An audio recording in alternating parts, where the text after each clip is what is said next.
Hello, welcome to Let's Talk Ball, the YouTube channel where we discuss big picture NBA. On today's episode, we'll be looking at the Charlotte Hornets.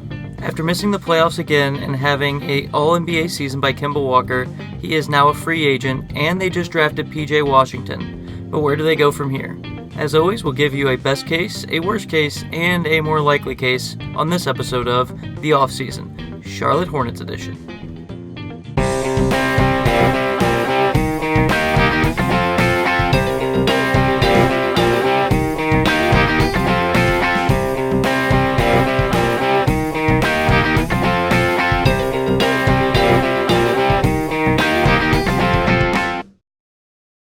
The Charlotte Hornets are in a tough position.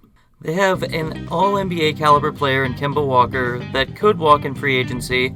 However, he seems to really like it in Charlotte and probably wants to stay there.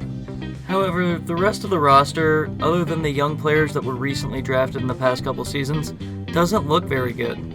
If you look at their roster, they have Nicholas Batum making $25 million, Bismack Biyombo making $17 million, Marvin Williams making $15 million, and Cody Zeller making $14 million, and Michael Kidd-Gilchrist making $13 million. None of those guys are living up to the salary they're making. I do like the pick of PJ Washington. I think he can come in and be a starting 4 for them right away, maybe a small ball 5.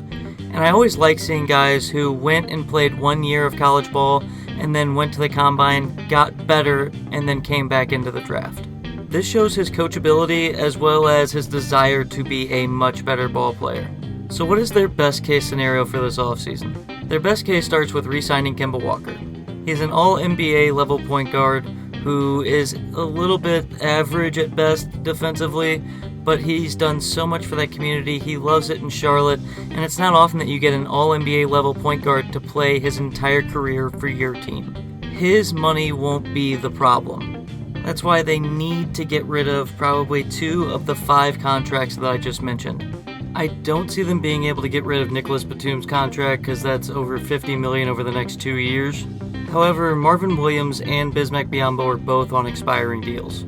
It's going to take some draft capital, but they can get rid of both contracts.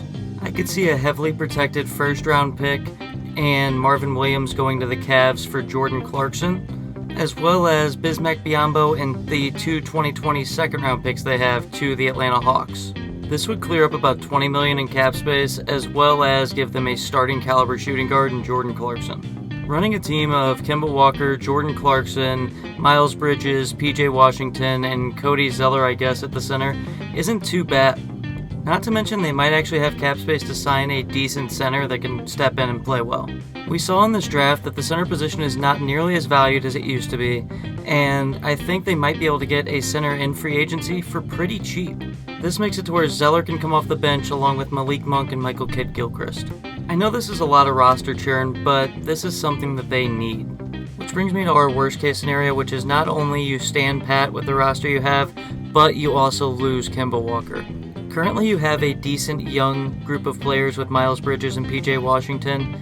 Those are guys who can complement Kemba Walker really, really well, and you're just going to have to wait to get rid of some of these bad contracts before you can really try to contend. Your window's going to be small, but Kemba Walker is a guy who's going to be good for a while, and you should definitely go out and try to re-sign him. So what is most likely going to happen with the Hornets this offseason? Well, I see them keeping Kemba Walker at a max contract, if not super max contract. I also see them having to pair Malik Monk with one of these big contracts to get rid of him so that they can afford Kemba Walker. Malik Monk was a nice idea to bring into this team, but overall you're going to have him and Kemba on the court at the same time. You got 2 undersized guards that just really hurts you defensively, and he's not really developed the way that they had hoped. Maybe a new situation gives him new life and maybe he can play a little bit better. I could see them sending him somewhere like Orlando or something like that, and maybe completing a 3-team trade in order to get rid of some of the salary cap.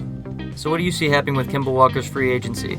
If he does walk, how will the Charlotte Hornets handle that? And if he doesn't, how are they going to get rid of some of this cap that is just killing their team right now? Leave your thoughts down below in the comments section. As always, like and subscribe. Thank you for watching.